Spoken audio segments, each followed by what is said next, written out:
बांग्लादेश की हुकूमत ने मुतालबा कर दिया है पाकिस्तान से कि पहले तो वो अपॉलॉजी माफ़ी मांगे, जो उनका एक रिवायती रही है डिमांड। यानी कि वो पाकिस्तान की फौज से कहते हैं कि आप हमसे माफ़ी मांगें तो फिर हम आपके साथ चलेंगे। फिर यह है कि पाकिस्तान को $4 बिलियन से ज़्यादा रेपरेशंस तावान जो हैं वो हमें दे, फिर वो जो डिवीजन ऑफ एसेट्स होते हैं वो भी करे। इसमें कोई शक नहीं है कि हम ये पैसे दे नहीं सकते, हमारे पास है ही नहीं।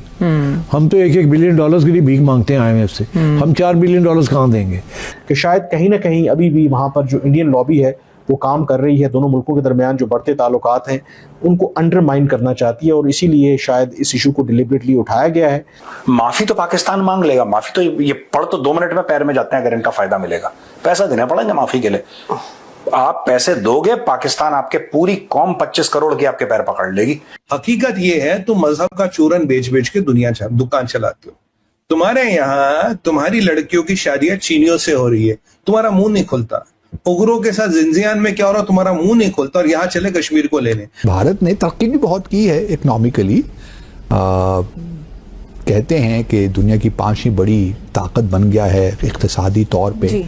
पाकिस्तान बांग्लादेश बड़े करीब हो जाएंगे और पाकिस्तान की ISI आ जाएगी यहाँ। अच्छा। और यहाँ से आके एक्सपोर्ट करेगी इंडिया के खिलाफ जिहाद या इसकी सब चीज़। मेरा ख्याल है वो बिल्कुल होने नहीं जा रहा, because Bangladesh is too insecure, India is a very powerful neighbour, India बहुत कुछ कर सकता है। दोस्तों, बांग्लादेश पाकिस्तानी फौज से कह रहा है कि तुम मुर्गा बनकर आओ पाकिस्तान से बांग्लादेश, माफी मांगो और हमें $4.3 बिलियन दो, तब हम तुमसे दोस्ती करेंगे, तब हम तुम्हें माफ करेंगे। और वहीं बांग्लादेश में मौजूद 3,25,000 पाकिस्तानियों को वापस अपने देश पाकिस्तान लेकर जाओ। दोस्तों, यह पाकिस्तान के लिए बड़ी बेशर्मी वाली बात हो गई। आप ये पहले वीडियो देखिए, पाकिस्तानी क्या डिस्कस कर रहे हैं। बांग्लादेश पाकिस्तान से बात भी करना चाहता है और बांग्लादेश पाकिस्तान से वो जो माजी की वो समझते हैं जो गलती हैं वो कहते हैं अजाला करें, पैसे भी दो, माफी भी मांगो, फिर आपसे ताल्लुकात आगे लेके चलेंगे। और एक और चीज जो उन्होंने की है, उन्होंने सबसे पहले मीडिया को खबर जारी कर दी। जैसे ही आमना बलोच का विजिट हुआ, पाकिस्तान की फॉरेन सेक्रेटरी, 15 साल के बाद, ये 15 साल के बाद जो विजिट हो रहा है, इस पे उन्होंने जो बात हुई है उसमें ये कहा है कि हमें हर कीमत पे माफी चाहिए। ठीक है जी, और माफी कौन मांगे?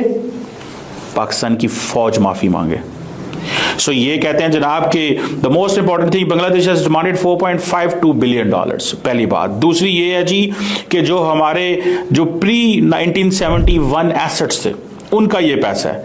फॉर्मल अपॉलॉजी, जेनोसाइड जो कमिट हुआ था against Bangladesh by the Pakistani military, यानी कि वो पाकिस्तान की फौज से कहते हैं कि आप हमसे माफी मांगें तो फिर हम आपके साथ चलेंगे। इस वक्त जारी बात है इंडियंस तो सोच रहे होंगे कि भाई हम तो ये तो अब देखिए, इसको मैं थोड़ा सा फ्रेज कर दूं। मोहम्मद यूनुस के ऊपर प्रेशर है, 1 क्या इलेक्शन करवाने हैं, दूसरा प्रेशर हसीना वाजिद की फेट क्या होगी, तीसरा प्रेशर इंडिया को कैसे डील करना है। So India and Sheikh Hasina Wajid जो है वो जो मोमेंटम बिल्ड करेंगे, अगर ये बातें नहीं होती, अगर पैसे और अपॉलॉजी नहीं मांगते मोहम्मद यूनुस, तो शेख हसीना वाजिद वहां पे जो मोमेंटम बिल्ड करेंगी, जो नैरेटिव बनाएंगी, जो वहां पे चीजें क्रिएट करेंगी, they are not going to survive. और वो देखें, ये है 50 साल की भारत की और शेख हसीना वाजिद अवामी लीग की इन्वेस्टमेंट बांग्लादेश की अवाम के ऊपर। सो पाकिस्तान की फौज माफी मांगे तो फिर हम आपसे चलेंगे। लेकिन याद रखें कि बांग्लादेश के सीनियर मिलिट्री जनरल्स पाकिस्तान होके गए हैं, सीनियर मिलिट्री जनरल्स, और उन्होंने हाईएस्ट लेवल पे पाकिस्तान की एयरफोर्स, नेवी, फौज, chairman joint chief of staff committee सबसे मुलाकातें की थी। सबसे 2 चीजें हैं, या तो मोहम्मद यूनुस वाकई इंटरेस्टेड है माफी मांगें, या हसीना वाजिद के लिए कर रहे हैं, या अवाम के रिएक्शन से डर रहे हैं कि अवाम का रिएक्शन बहुत ज्यादा हो सकता है। अब वो कहते हैं जनाब कि एक जो कुछ एसेट्स थे, फॉरेन एड आई थी उस वक्त, वो हमारी भी आई थी, अनपेड प्रोविडेंट फंड्स थे, वो भी हमें दिए जाएं। सेविंग इंस्ट्रूमेंट्स थे, उसका भी पैसा है। $200 मिलियन इंटरनेशनल डोनर्स ने दिया था फॉर 1970 साइक्लोन। अगले दिन मैंने आपको जो डिस्कशन की थी, मुझे वहां से इस चीज का अंदाजा हुआ था। इट मींस कि मुझे DW बंगला के कॉरेस्पॉन्डेंट हैं, उन्होंने मेरा इंटरव्यू किया। DW बंगला के कॉरेस्पॉन्डेंट ने मेरा इंटरव्यू किया और इन सवालों के अंदर उन्होंने मुझसे ये सवाल पूछे कि ये 1971 के साइक्लोन का पैसा, ये 4.5 अरब डॉलर का पैसा, ये पाकिस्तान देगा या नहीं देगा। बांग्लादेश एक ट्रांजिशन में है इस वक्त। ट्रांजिशन के अंदर कोई पता नहीं हो, कोई पॉलिसीज, पक्की पॉलिसीज नहीं बनती, एड हॉक किस्म की पॉलिसीज बनती हैं। अच्छा, इस वक्त बांग्लादेश के अंदर जो हुकूमत है वो भी ट्रांजिशनल हुकूमत है, उसकी भी कोई लॉन्गेविटी नहीं है कि कब तक रहेगी कब तक नहीं रहेगी। जो ये पॉलिसीज बनाना चाह रहे हैं, क्या उसके अंदर उसके पीछे भी कोई पब्लिक सपोर्ट है या नहीं है। These are unknowns right now. अच्छा, what we know is that India की लाइन पिट गई है वहाँ। ये नहीं कि पाकिस्तान की लाइन खुल गई है। अच्छा, इंडिया की लाइन पिट गई है। इसका ये मतलब नहीं है कि पाकिस्तान के लिए बिल्कुल वो हार लेके बैठे हुए हैं कि पाकिस्तान वापस आ जाए।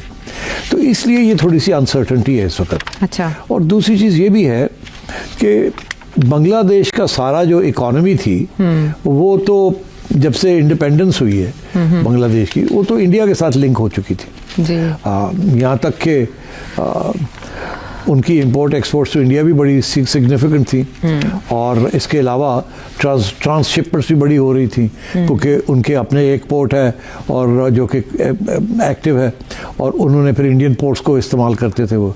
सो काफ़ी डिपेंडेंसीज क्रिएट हो गई थी, पानी के इशू के ऊपर भी, बॉर्डर इशू के ऊपर भी, तजारत के इशू के ऊपर, ट्रांसशिपमेंट के इशू के ऊपर। वो जब रप्चर हुआ है, जैसे सियासी हालात बदले हैं और एक प्रो इंडिया पार्टी को आवाम ने बाहर निकाला, मगर उसके साथ ये नहीं हुआ कि कोई प्रो पाकिस्तान पार्टी आ गई है। जो प्रो पाकिस्तान पार्टी थी वो थी खालिदा ज़िया की पार्टी जी। वो तो काफ़ी अरसे से फारग है वहाँ, खालिदा ज़िया भी फारग है। जो पार्टी हावी थी वो थी हसीना की पार्टी, अवामी पार्टी, अवामी लीग। अवामी लीग के बड़े लंबे चौड़े पिछले 15 साल से उन्होंने तल्लकात इंडिया के साथ बना लिए थे जी। और वो इंडिया उस वक्त सेकुलर था, बीजेपी की हुकूमत अभी दंदना नहीं रही थी, आई भी नहीं थी। और हसीना की जो पार्टी थी वो सेकुलर थी। तो जब ये नरेंद्र मोदी की पार्टी आई तो ये इनकी पार्टी तो सेकुलर रही, मगर उनकी पार्टी नॉन सेकुलर हो गई इंडिया वालों की। तो आपने ये वीडियो देखी और आपको आइडिया लग गया होगा कि बांग्लादेश के तेवर किस कदर बढ़ चुके हैं। ये वही पाकिस्तान है जो कुछ दिन पहले तक कह रहा था कि बांग्लादेश भारत को सबक सिखाने वाला है। वहीं पाकिस्तानी ये भी कह रहे थे कि एक तरफ से पाकिस्तान ठोकेगा, दूसरी तरफ से बांग्लादेश ठोकेगा, लेकिन भारत के सिर्फ एक ट्रांसशिपमेंट फैसिलिटी बंद करते ही बांग्लादेश की चीखें निकल गई है। वह पाकिस्तान से भी बोल रहा है कि भैया पैसे निकालो, क्योंकि 1971 या उससे पहले जो भी एसेट्स थे, जो भी नुकसान तुम्हारी आर्मी ने किया था, उसका हर्जाना होता है $4.3 बिलियन, और जब ये पैसे दोगे तभी हम तुमसे माफी एक्सेप्ट करेंगे। और माफी एक्सेप्ट नहीं, माफी मांगोगे, वो भी मुर्गा बनकर। दोस्तों, ये वही पाकिस्तान है जब तालिबान अफगानिस्तान पर काबिज हुए थे, तब ये कह रहे थे कि हम अफगानिस्तान और पाकिस्तान मिलकर भारत का खात्मा करेंगे और अफगान लड़ाके अब कश्मीर लेने में हमारी मदद करेंगे। और वहीं इन अफगानों ने, तालिबानों ने पाकिस्तान की बैंड बजा दी है, रात की नींद हराम कर दी है। ऐसा ही कुछ बांग्लादेशियों की तरफ से भी हो रहा है, जो इनको एकदम टूक जवाब दे रहे हैं। वहीं पैसे की डिमांड ऐसी रखी है कि यह कभी पूरी नहीं कर पाएंगे।